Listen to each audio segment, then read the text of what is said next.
فرمایا وَإِذَا سَأَلَكَ عِبَادِي أَنِّي فَإِنِّي قَرِيب، محبوب جب میرے بندے آپ کی بارگاہ میں آ کے میرے بارے میں پوچھیں نا تو ان سے کہہ دینا میں ان کے قریب ہی ہوں، قریب ہی ہوں۔ دلیل کیا ہے؟ یہ جب بھی مجھ سے دعا مانگیں گے میں ان کی دعاؤں کو قبول فرماؤں گا، میں ان کے قریب ہوں، میں ان کے قریب ہوں۔ یہ جب بھی دعا مانگیں گے نا میں قبول کروں گا، میں ان کے قریب ہوں۔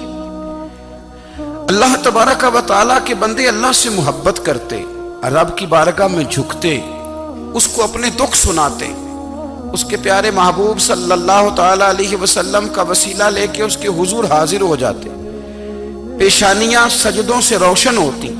ہم نا ہر چیز کے لیے وقت نکالتے ہیں، ہر چیز کے لیے، لیکن عبادت کے لیے وقت نہیں نکالتے۔ ہر شے آباد ہے، ہر شے، ہماری فیس بک بھی آباد ہے، واٹس ایپ بھی آباد ہے، ہمارے ٹویٹر بھی آباد ہیں، ہماری ہر چیز آباد ہے۔ سب سے کم آباد ہمارا مصلی رہ گیا ہے، سب سے کم۔ وہ لوگ اب ڈھونڈنے سے ملتے ہیں جن کی بغل میں مصلی ہوتا تھا۔ میرے بھائی آپ کتنا کو دنیا کے پیچھے بھاگو گے تھکا دے گی، کتنا دولت کے پیچھے بھاگو گے تھکا دے گی۔ آپ جب اپنی زندگی میں جمع تفریق کرو گے نا تو مرتے وقت احساس ہوگا کہ سارا کچھ تو لوگوں کے لیے کیا، اپنے لیے تو کر ہی کچھ نہیں سکے۔ اور ہم عبادت کے معاملے میں بہانے بازی بھی کرتے ہیں۔ ہم کہتے ہیں اوہو رزق کمانا بھی تو عبادت ہی ہے نا، تو میں حلال روزی کے لیے جا رہا ہوں، یہ بھی تو عبادت ہے نا۔ میری طرح کے لوگ کہہ دیتے ہیں کہ میں سویرے اٹھ کے مدرسے میں کچھ اسباق دیکھتا ہوں تو یہ بھی تو عبادت ہے، میں بیان کرنے کے لیے مطالعہ کرتا ہوں تو یہ بھی تو عبادت ہے نا، اتنے لمبے سفر کر کے ملک میں دنیا میں گھومتا ہوں تو یہ بھی تو میں عبادت ہی کر رہا ہوں۔ اب اسپیشل نفلوں کے لیے وقت کس طرح نکلے، اسپیشل کر کے تسبیح میں کیسے چلاؤں، میں سارا کچھ ہم بہانے بنا لیتے ہیں نا۔ میرا سوال یہ ہے کہ یہ ساری باتیں صحابہ کو، نبی کریم کو، دیگر لوگوں کو بھی تو پتہ تھی نا، لیکن آپ غور تو کریں 23 سال حضور کو وقت ملا، مختصر وقت ظاہراً تبلیغ کرنے کے لیے، پوری دنیا میں دین بھی پھیلانا ہے۔ گھر میں 11 ازواج ہے، 4 بیٹیاں ہیں، ان کی اولادیں، سارے کام کاج بھی دیکھنے، لیکن سیدہ طیبہ طاہرہ حضرت عائشہ صدیقہ رضی اللہ تعالیٰ عنہ فرماتی ہیں سارا دن تبلیغ کرتے، ہر غلام کے دکھ سنتے، گھر میں آتے تو اپنے گھر والوں کا خیال کرتے، کام میں ہمارا ہاتھ بٹاتے۔ قربان جاؤں، کہتی ہیں زمانہ سارا سو جاتا لیکن آمنہ کے لال مصلی بچھا لیتے۔ دنیا سو گئی، ساری سب سو گئے، جو خدام تھے، وہ جو غلام تھے وہ سو گئے۔ صحیح مسلم میں لفظ ملیں گے، سیدہ پاک فرماتی ہیں او میرے نبی کے غلاموں، میں نے یہ رنگ بھی دیکھا ہے کہ حضور نے اتنا کھڑے رہے، اتنا قیام کیا، اتنا قیام کیا کہ مقدس پیروں میں ورم آ گئے، سوج گئے پیر، اتنے بڑے۔ دل پہ ہاتھ رکھ کے نہیں بتا سکتا کہ میرے کبھی نماز میں پیر سوج گئے، کوئی نہیں بتا سکتا۔ بچوں کی روٹی کماتے تھک گئے بات الگ ہے، ہم سیر کرنے گئے تو تھک گئے بات الگ ہے، لیکن عبادت میں یہ بھی تو مسلم شریف ہے نا، یہ بھی تو دین ہے نا، یہ بھی تو حضور کی سنت ہے، یہ بھی تو وہ چیز ہے جو کریم کی آنکھوں کی ٹھنڈک ہے۔ سیدہ فرماتی ہیں پیروں میں ورم آ گئے، اور ساری رات ہی حضور نے نماز پڑھی اور ایک ہی آیت بار بار دہرائی۔ مسجد نبوی میں بلال حبشی نے فجر کی اذان دے دی اور حضور ابھی مصلی پہ تھے، کریم فارغ ہوئے، میں نے عرض کی یا رسول اللہ صلی اللہ علیہ وسلم آپ کے تو صدقے اللہ اگلے پچھلوں کے گناہ معاف کرے گا، تو آپ اتنی آہوزاری کیوں فرماتے ہیں؟ آپ تو شفیع ہیں، آپ تو انبیاء کے امام ہیں۔ تو حضور نے فرمایا عائشہ تم نے گنوایا ہے نا میرے اللہ کی مجھ پر کتنی رحمت ہے، افلا اکون عبدا شکورا، فرمایا اگر اس نے اتنی نعمتیں دی ہیں تو کیا میں اس کا شکر گزار بندہ نہ بنوں، میں شکر گزار بندہ نہ بنوں اس کا؟ پھر اگر اتنی نعمتیں اس نے دی ہیں، مجھے اتنا نوازا ہے، تو پھر میں اس کے سامنے سجدے نہ کروں؟ او میرے بھائی، بڑے قابل فخر لوگ ہیں ہم کہ ہم نبی پاک کے غلام ہیں، ہم قابل فخر ہیں کہ نبی کریم کے غلام ہیں، کیا کبھی اس غلامی کے شکرانے میں بھی 2 نفل پڑھے کہ یا اللہ تیرا شکر ہے تو نے ہمیں حضور کا غلام بنایا ہے؟ یاد رکھیں کہ اپنی روحانی زندگی کو آباد کریں، استغفار پڑھیں، تسبیحات کریں۔ حضرت عبداللہ ابن عمر رضی اللہ تعالیٰ عنہ حضرت عمر کے صاحبزادے ہیں، مکہ مکرمہ میں ان کی قبر ہے۔ میں نے جب انہیں پڑھا تو مجھے ان سے بڑا پیار ہو گیا، لیکن آپ کو پتہ ہے وہاں جا کے کسی شخص کا مزار تلاش کرنا یا پوچھنا ایک مشکل کام ہوتا ہے۔ تو ایک دفعہ میں مکہ شریف میں حاضر تھا، تو ایک گاڑی والا ڈرائیور مجھے کہنے لگا کہ مولانا میں آپ کو جانتا ہوں، مجھے آپ سے محبت ہے، ایک بات بتاؤں آپ کو۔ میں نے کہا بتاؤ۔ کہنے لگے حضرت عبداللہ ابن عمر کی قبر دیکھنی ہے۔ میں نے کہا یہ تو نہیں کہہ رہا، یہ کسی نے بندوبست کرایا ہے، یہ اللہ نے تیرے دل میں بات ڈالی ہے، یہ ہو گیا تو لے چل مجھے۔ حضرت عبداللہ ابن عمر کو نبی پاک نے فرمایا تھا راجل صالح، یہ نیک بندہ ہے، یہ متقی آدمی۔ حضرت عبداللہ ابن عمر رضی اللہ تعالیٰ عنہ سیدنا فاروق اعظم رضی اللہ تعالیٰ عنہ کے صاحبزادے ہیں، اور ان کی ہمشیرہ سیدہ حفصہ رضی اللہ تعالیٰ عنہ حضور کی زوجہ محترمہ ہے۔ ایک دن اپنی ہمشیرہ سے کہنے لگے کہ نبی کریم صلی اللہ تعالیٰ علیہ وسلم گھر میں آئے نا، اور اگر حضور غم امت میں پریشان نہ ہوں، طبیعت کو حشاش بشاش دیکھو، تو ذرا پوچھنا تو صحیح حضور کا میرے بارے میں کیا خیال ہے، پوچھنا تو صحیح کہ کریم کی بارگاہ میں میرا کیا مقام ہے، میرے بارے میں حضور کیا فرماتے ہیں۔ اب بہن کو کام بتائے، اور بتائے بھی بھائی، اور پھر بہن وہ کام نہ کرے، یہ تاریخ میں ہوتا نہیں۔ حضرت عمر فاروق رضی اللہ تعالیٰ عنہ کی صاحبزادی ام المومنین رضی اللہ تعالیٰ عنہ فرماتی ہیں کہ میں تو بس منتظر تھی۔ انہوں نے تو کہا تھا نا کہ اگر تم حشاش بشاش دیکھو تو بات کرنا، لیکن حضور تشریف لائے، میری باری تھی، میرے گھر تشریف لائے، کھانا پیش کیا تو فوراً میں نے عرض کی حضور ایک بات پوچھنی تھی۔ تو حضور نے فرمایا پوچھئے۔ میں نے عرض کی حضور میرے بھائی عبداللہ ابن عمر کے بارے میں آپ کا کیا خیال ہے؟ نوجوانوں میری بات پہ غور کرنا، میرے بھائی کے بارے میں آپ کا کیا خیال ہے؟ تو نبی کریم صلی اللہ تعالیٰ علیہ وآلہ وسلم نے میری طرف دیکھا، اور پھر حضور زیر لب تھوڑا مسکرائے، اور بریلی کے امام کہتے ہیں کہ حضور مسکرا دیتے تھے نا تو جو بڑا دکھی ہوتا تھا وہ بھی ہنس پڑتا تھا۔ اب سوال پیدا ہوتا تھا کہ پھر تو اس مسکراہٹ کے لیے انتظار کرنا پڑتا ہوگا کئی مہینے کہ حضور مسکرائیں تو رونے والے ہنسیں، تو اعلیٰ حضرت فرماتے نہیں، انتظار نہیں کرنا پڑتا، یہ مسکراتے رہنا تو حضور کی عادت ہے۔ جس کی تسکین سے روتے ہوئے ہنس پڑے، اس تبسم کی عادت پہ لاکھوں سلام۔ یعنی یہ تو عادت ہے حضور کی مسکراتے رہنا، اس کے لیے انتظار نہیں کرنا پڑتا۔ بھائیو آپ خیال رکھیں گے، غور کریں گے، حضرت عبداللہ ابن عمر رضی اللہ تعالیٰ عنہ کے بارے میں پوچھا تو سیدہ فرماتی ہیں کہ نبی کریم صلی اللہ تعالیٰ علیہ وسلم نہ زیر لب مسکرائے اور فرمایا حفصہ تیرا بھائی ہے تو اچھا، لیکن میں نے سنا ہے کہ عشاء کی نماز پڑھتا ہے تو فجر تک سویا ہی رہتا ہے۔ او نوجوانوں، 10 بجے تک سونے کی بات نہیں ہوئی، 9 بجے تک سونے کی بات نہیں ہوئی، 11 بجے اٹھنے کی بات نہیں۔ حضور فرمانے لگے میں نے سنا ہے کہ عشاء کی نماز پڑھ کے سو جاتا ہے اور فجر تک سویا ہی رہتا ہے، اسے چاہیے کہ تہجد کے وقت اٹھا کرے، اللہ کی بارگاہ میں حاضر ہوا کرے، آہوزاری کرے، سجدے کرے، عبادت کرے، اٹھتا ہے اور فجر میں جا کے اٹھتا ہے۔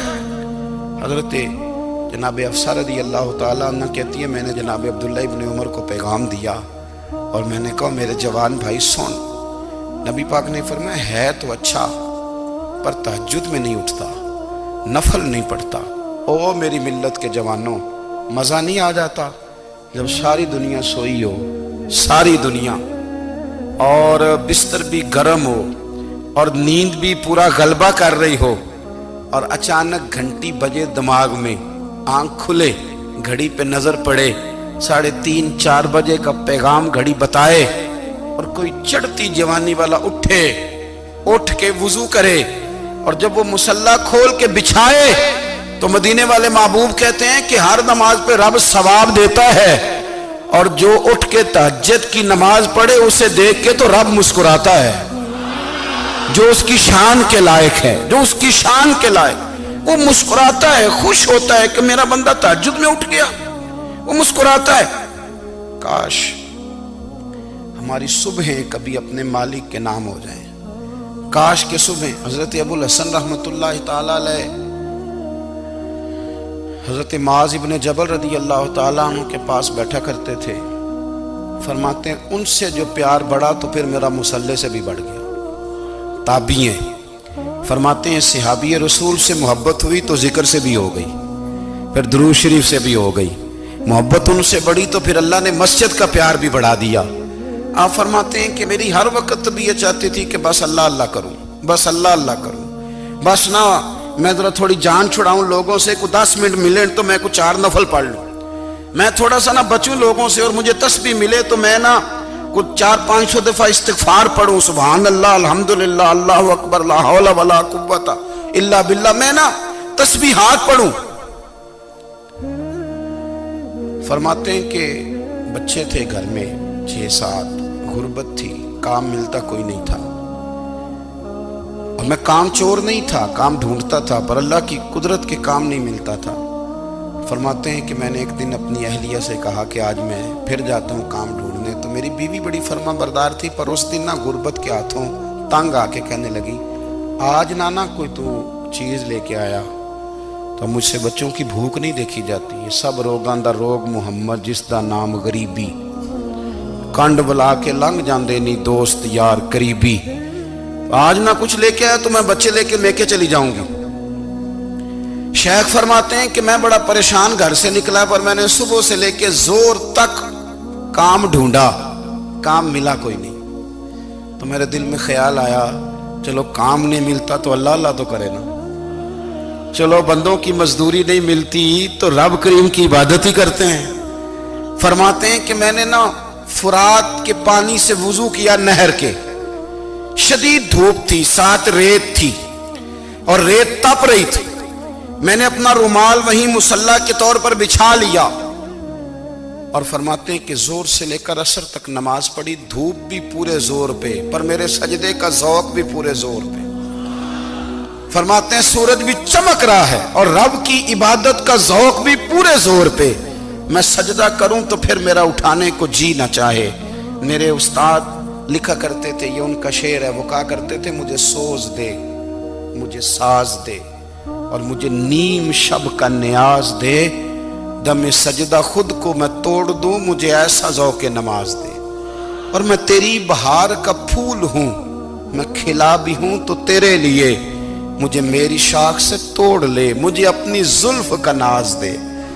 بھائی فرماتے ہیں کہ عصر تک میں نے نفل پڑھے، دل ڈھلنے لگا، عصر کی نماز پڑھی اور میں وہاں سے چلا۔ اب میں جب نکلنے لگا تو دل میں خیال آیا کہ چھوٹی چھوٹی دیواریں ہیں گھر کی، بغیر کچھ لیے جاؤں گا تو بیوی دور سے دیکھے گی تو شور کرے گی کہ پھر خالی ہاتھ آ گیا ہے۔ کہتے میں نے اپنے اسی رومال میں جس پہ میں نے نماز پڑھی تھی نا، رومال میں کیا کہتے پنجابی جو صافہ کہتے ہیں، اسی میں نا میں نے کچھ ریت بھر لی کہ وہ دور سے دیکھے گی تو سمجھے گی کچھ لے کے آیا ہے، چلو جا کے اسے بتا دوں گا کہ آج پھر مزدوری نہیں ملی۔ کہتے ہیں وہ ریت لے کر جب میں گھر میں گیا تو پہلے بیوی دروازے پہ کھڑی ہوتی تھی، پوچھتی تھی خالی ہاتھ آ گئے ہو؟ آج میں نے دیکھا تو ہے ہی کوئی نہیں۔ فرماتے ہیں میں اندر داخل ہوا، سلام لی، ایک کونے میں نے وہ رومال رکھ دیا اور میں نے آواز دی کہ بھلی مانس کہاں ہو؟